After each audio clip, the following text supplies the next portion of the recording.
This crazy story that I'm going to tell you is about my friend Max. So, this happened when we were both 12. So, Max scored a job at a place called Fun Zone, and he was super excited about it. He got discounts on games and got to play them before they were officially out. It was like a dream for him. One day, we decided to try out horror games. I had watched this really intense playthrough of Counter-Strike, and I thought it would be a lot of fun. Max wasn't a big fan of horror, but with those awesome Fun Zone perks, he was up for it. One Friday night, my friend Max and I played Counter-Strike until very late. We didn't think it was a big deal because I had nothing to do the next day, and Max's work at Fun Zone started at noon. We thought everything was okay, but little did we know, this night would lead to some crazy events that even a scary video game would be jealous of. The next day, Max went to work. When we talked later that night, he told me something shocking. He believed there might have been a murder at Fun Zone. I couldn't believe it and said, "Come on, Max, really?" But he was completely serious. His evidence? He found a strange puddle outside the building that he was convinced was blood. Max is not really good at things other than sports. One day, he starts accusing his boss of being a secret murderer, all because of a video game we played called Counter-Strike. I made a joke about it, saying we shouldn't play that game anymore, and we switched to a different one. That was the last time we played scary games together. But for weeks after that, Max couldn't stop thinking about the supposed murder in the game. He would randomly bring it up, convinced that someone actually got killed. I tried to tell him it might just be sauce or something from the pizza place nearby, but he didn't believe me. In his mind, the video game store, Fun Zone, was like a crime scene to him. One night, my friend played Fortnite for a really long time. After that, he got really scared and had bad dreams and thought people were watching him. I tried to tell him he was just being too worried, but he didn't believe me. Eventually, he quit his job at Fun Zone, giving up the cool benefits, and I lost my discounts too. A few days later, I got super curious and found another person from high school who also worked at Fun Zone. I messaged them on Facebook to figure out what was going on. Guess what? It turned out there was no blood or anything scary. It was just rust. So, there's this funny story about the guy who delivers video games to Fun Zone. He drives a really old truck that gets rusty in one spot. Every time he delivers games, he cleans off the rust. Well, my friend Max thought the rust was actually blood, and when I found out, I couldn't stop laughing for an entire hour. I really liked Max, but sometimes he misunderstands things in a funny way. Now Max is working at a restaurant, and it's been busy for him. I'm not sure if I should tell him the truth about the rust on the truck or not. On one hand, it would be funny to tease him, but on the other hand, I don't want to make him feel bad. Maybe I'll send him a link to a video about rust and see if he figures it out himself. But here's the surprising part you've been waiting for. One day I decide to go check out the rust situation myself. I go to Fun Zone, and yep, there's that rust spot. But then I notice something weird. There's a trapdoor nearby that doesn't really fit in. I can't help but be curious, so I decide to take a look. I open the door, and guess what? There's a secret room with a bunch of old gaming consoles, piles of games, and even some stuff that hasn't been released yet. Turns out, the Fun Zone workers were using this spot to hide away some cool gaming treasures. I couldn't believe it. The rusty old truck wasn't just a truck. It was hiding a secret game hideout. It felt like I'd found a secret spy spot. I called my friend Max, trying to not sound too excited, and convinced him to meet me at Fun Zone. When he got there, I showed him the hidden trapdoor in the secret room. His mouth fell open, and he totally forgot about the murder conspiracy we were investigating. We were so excited, like kids in a candy store, surrounded by all these awesome gaming stuff. It was a surprising twist we never expected. Well, here's the story about my friend Max. He thought some rust was actually blood, and we found a bunch of cool games at Fun Zone by accident. Life can be full of surprises, even when you're not looking for them.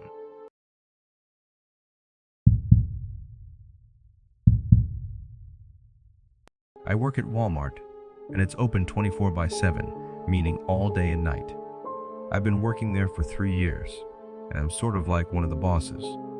I choose to work the overnight shifts because I believe it will help me move up in my job, and I also want my boss to think highly of me. During my shift from midnight to 8 a.m., I only have one coworker with me. That's all that's needed until the pharmacy opens at 9 a.m. The two people who worked before me leave when my shift begins. At night, not many customers come in, so my duties switch from working at the cash register to stocking shelves.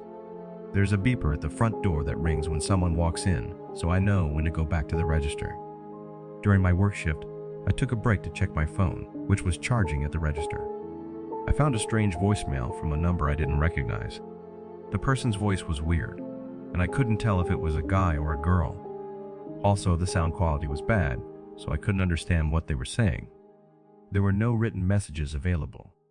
I thought it was just a random strange call, so I didn't pay much attention to it. But then, I started getting texts from the same number. The first one asked me to call back when I could. The second one mentioned that they knew I was at work, and they were planning to visit. The third text asked what time I would be working until. I didn't know who the person texting me was, so I asked, "Who are you?" They didn't reply, and the typing bubble disappeared. It felt a bit weird, but I had to focus on my work. Later, I heard the front door beep, like someone came in. I returned to the register, but I didn't see anyone. I waited for a bit, but no one came. Finally, I thought, okay, that's enough waiting, and went back to putting items on the shelves. It was already 2 a.m. at that time. A little while later, I was at the store restocking shelves with beauty products. As I walked to the beauty section, I saw a lady in the aisle next to mine, checking something in a corner. I offered to help, but she didn't say anything. It felt a bit strange, so I left her alone and went back to the checkout area. Then I got more weird texts from that unknown number. They were confusing except for one that said, "I'm here." It got me frustrated, so I decided to call the number.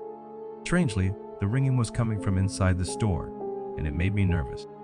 I hung up, and the ringing stopped. I got really curious and went back to the aisle where I heard the ringing sound.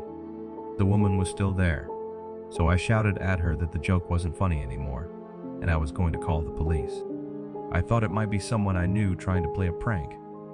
Feeling a bit scared, I went back behind the counter. Instead of calling the police right away, I called my best friend and asked if he knew anyone with brown hair who might be pranking me. He suggested a few names, but none of them matched the woman's body shape. Getting frustrated, my friend told me to stop being mean. I was going to talk to the lady when I saw her peeking around the corner in the beauty aisle. I could only see half of her face, and she had blood coming down her cheeks. She was smiling and making strange laughs. I realized she wasn't our age. She looked like she was between 30 and 40. I remembered her from before.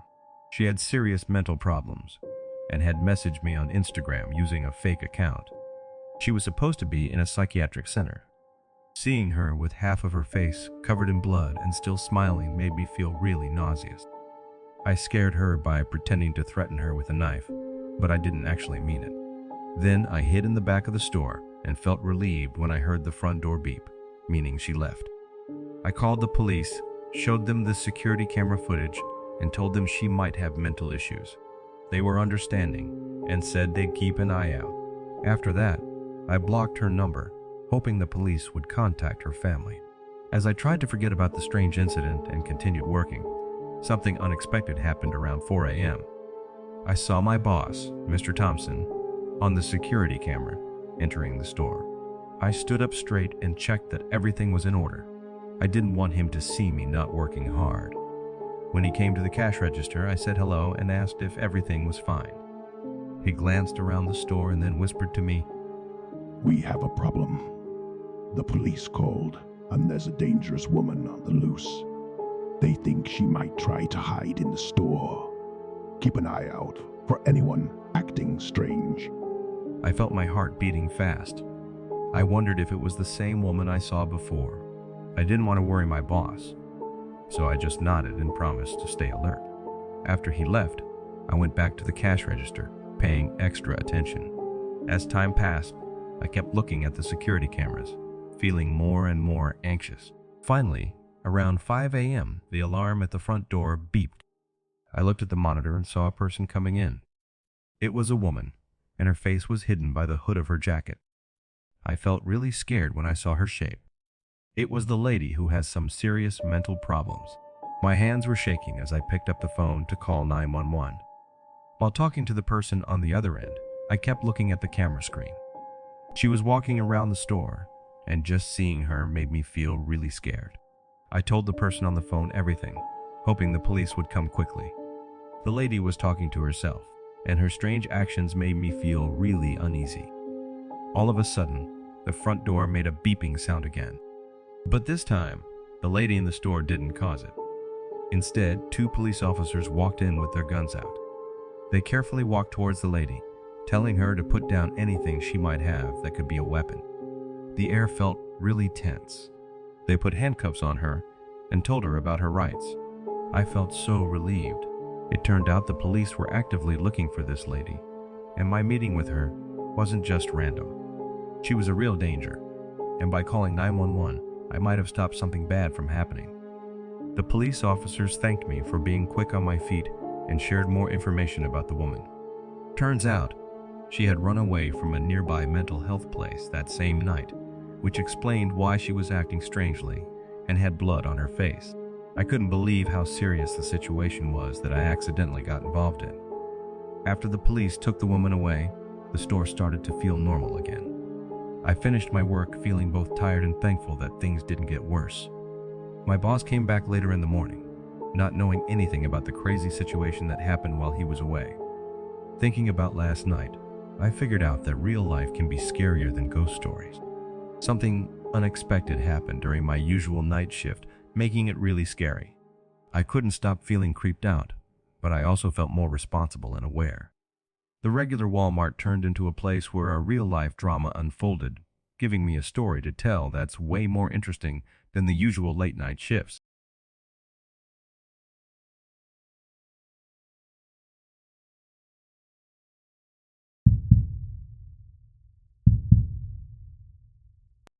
I'm a mom with 3 kids, and our grocery bills are really expensive. My dad works at a tech company, and I take care of my 3 kids at home. They're 9, 5, and 2 years old. I go grocery shopping about 2 times a week, usually at the King Column near our house. Sometimes I also go to the nearby Target.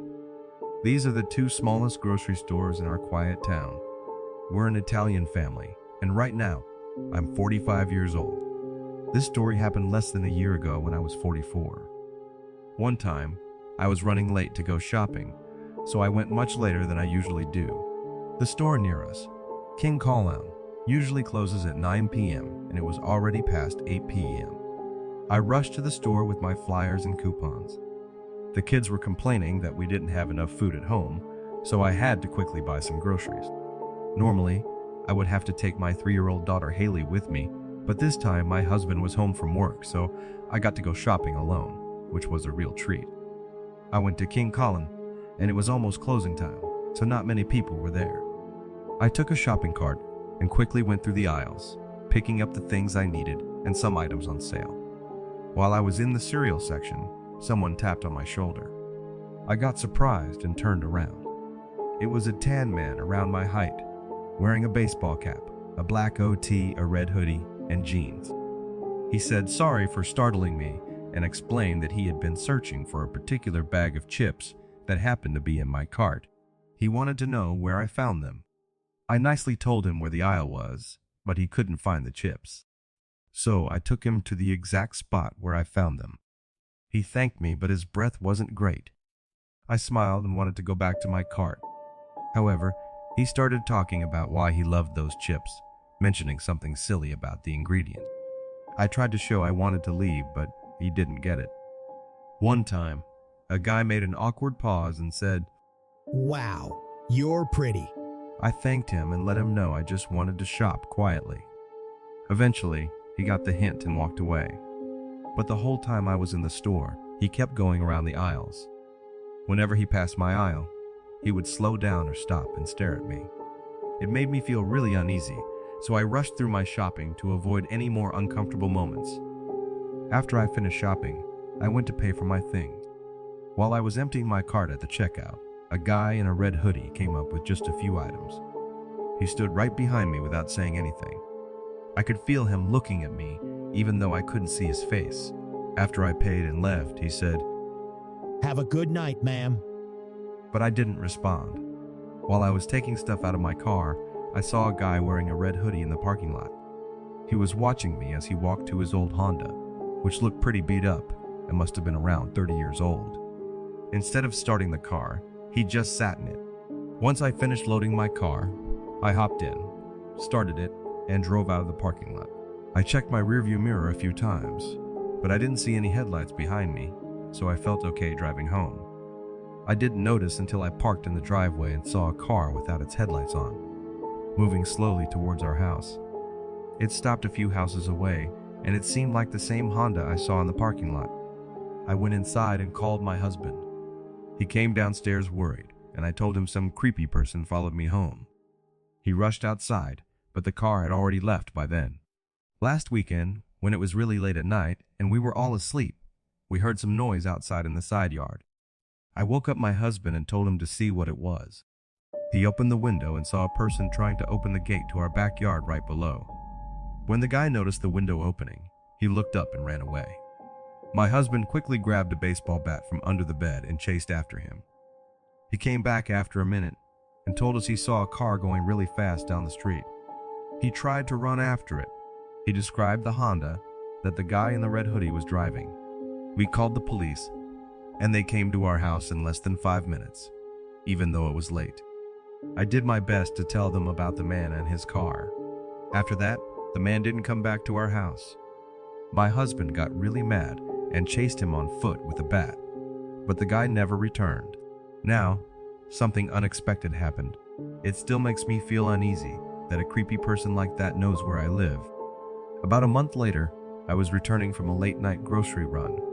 After 9 p.m., when the King Column was about to close, I parked my car and went inside, hoping not to bump into any more creepy strangers. To my surprise, as I walked through the aisles, I saw the guy in the red hoodie from that unsettling night. He was wearing the same clothes. My heart raced, and I got really scared. I didn't want to run into him again.